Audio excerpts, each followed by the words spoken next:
Tal y como adelantó el debate, el Tribunal Constitucional ha rechazado los recursos contra la ley de eutanasia, avalando así la polémica ley de Pedro Sánchez que, usando el eufemismo de muerte digna, consigue salirse con la suya por 9 votos a favor y 2 en contra. Soy Belén Montes y hoy en el debate, el rodillo del Constitucional continúa al dictado de Sánchez.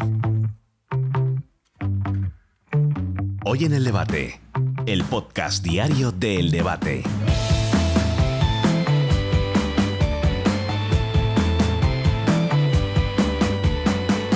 El 25 de junio de 2021 entró en vigor la Ley Orgánica 3/2021 de regulación de la eutanasia. Esta ley pretende dar una respuesta jurídica, sistemática, equilibrada y garantista a una demanda sostenida de la sociedad actual como es la eutanasia.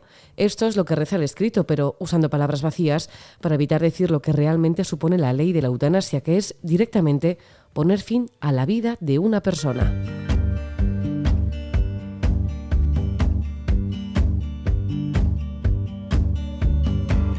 El Tribunal Constitucional se ha convertido en un TC a la medida de Sánchez, cuyo rodillo da luz verde sin contemplaciones a las leyes más polémicas de los socialistas. María Jamardo es jefa de tribunales del debate. María, ¿qué tal? ¿Cómo estás? Muy buenas tardes, Belén. María, el Pleno del TC ha avalado la ley de la eutanasia, tal y como avanzaste en este diario, usando esa creatividad lingüística y no lo que realmente supone terminar con una vida, ¿no? En efecto, la eutanasia se refiere a la necesidad de que se preste ayuda para morir a alguien que no puede poner fin a su vida por sí mismo.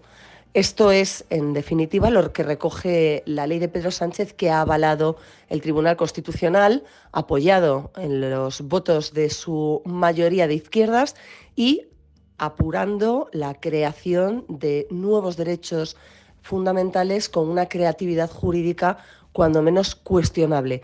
La sentencia del magistrado encargado de redactarla recoge como derecho la posibilidad de morir a la carta y además reconoce la obligación correlativa del Estado de ayudar a todos aquellos que tomen esa decisión a ejecutarla. Se utiliza también la expresión derecho de autodeterminación vital cuando lo que se está permitiendo es una muerte a la carta. La ponencia del magistrado Ramón Sáez a favor de esta ley contempló en algún momento la necesidad de facilitar los cuidados paliativos en vez de acudir directamente a la muerte. El magistrado Ramón Sáez se limita a analizar la constitucionalidad o no de un texto legal que aprueba el Ejecutivo socialista sin entrar en si hay alternativas para que los poderes públicos garanticen una mayor y mejor calidad de vida a las personas que se encuentran, por ejemplo, en situación de enfermedad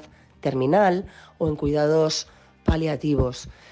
En realidad, no corresponde al enjuiciador el valorar si la decisión políticamente adoptada es la correcta, sino si ésta se ajusta al marco que fija nuestra Constitución para legislar materias tan delicadas como el derecho a la vida. Estamos viendo en los últimos días una batería de recursos rechazados por el TC que casualmente había presentado la derecha. ¿Estamos ante un tribunal a la medida de Sánchez? Sin duda, el Tribunal Constitucional, tras la última renovación, sufrió un vuelco ideológico que garantizó una mayoría de izquierdas favorable a los planes de Sánchez.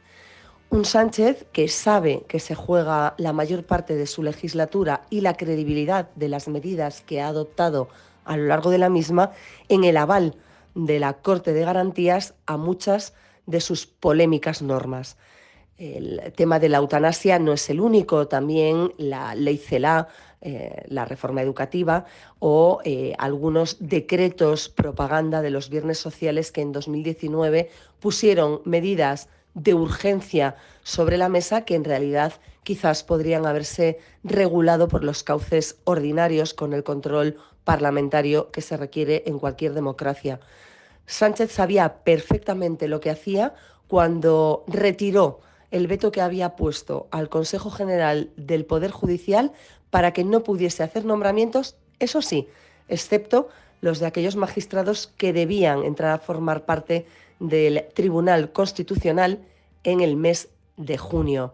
Finalmente la cosa se retrasó hasta después del verano, pero efectivamente el Constitucional presidido por el candidato de la Moncloa, Cándido Conde Pumpido, está convirtiendo el rodillo que se esperaba que fuese a nivel normativo en casi una apisonadora. ¿Qué otras peticiones bajo manga ha presentado Sánchez y que el Tribunal Constitucional está dispuesto a blanquear y legalizar? Todavía en el tintero cuestiones tan relevantes como la Ley de Memoria Democrática que el Ejecutivo de Pedro Sánchez aprobó de la mano de los herederos políticos de ETA, Bildu, o si las decisiones unilaterales que hasta en 3 ocasiones tomó la presidenta del Congreso de los Diputados, Meritxell Batet, sin consultar al resto de sus compañeros de mesa parlamentaria, fueron ajustadas al reglamento de la Cámara. Pero sin duda, lo más importante es que Pedro Sánchez aspira a que en la próxima legislatura, si reedita el mandato del gobierno Frankenstein, obtenga el aval del nuevo Estatut de Cataluña que preparan sus socios de Esquerra para que dé luz verde el Constitucional a una futura y eventual consulta pactada, el denominado derecho a votar.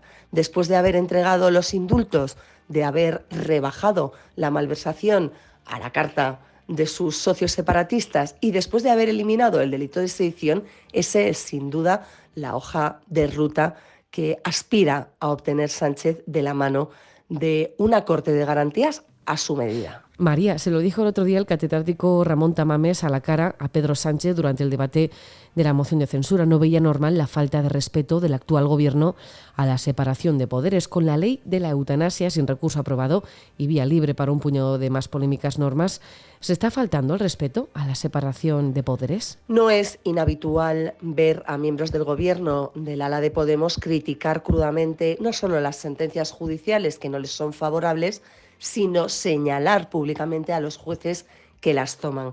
Ese es el ejecutivo de Pedro Sánchez. Tampoco el presidente del gobierno se ha contenido a la hora de vetar funciones constitucionalmente reconocidas al Consejo General del Poder Judicial o negarse a cambiar el sistema de elección del máximo órgano de los jueces. Y como él mismo dijo, pues qué hablar de la Fiscalía, de quién depende la Fiscalía. No es de extrañar, por lo tanto, que en la moción de censura el candidato ya fallido a presidente, el señor Ramón Tamames, le afease la especie de aversión que tienen los socialistas a los postulados de Montesquieu y a esa separación de poderes en la que se basa todo Estado de Derecho moderno. María Jamardo, jefa de tribunales del debate. Muchas gracias. Muchas gracias a ti, Belén. Muy buenas tardes.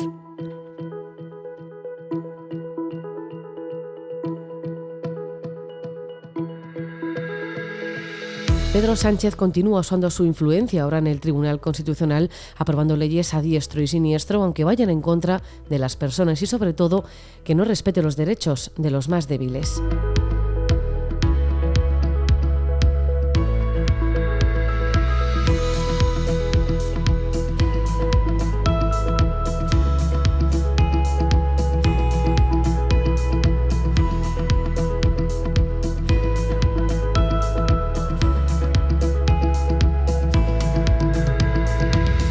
Puedes escuchar este podcast en eldebate.com y en las principales plataformas de audio. Recibe un saludo de quien te habla, Belén Montes. Gracias por estar al otro lado. Adiós.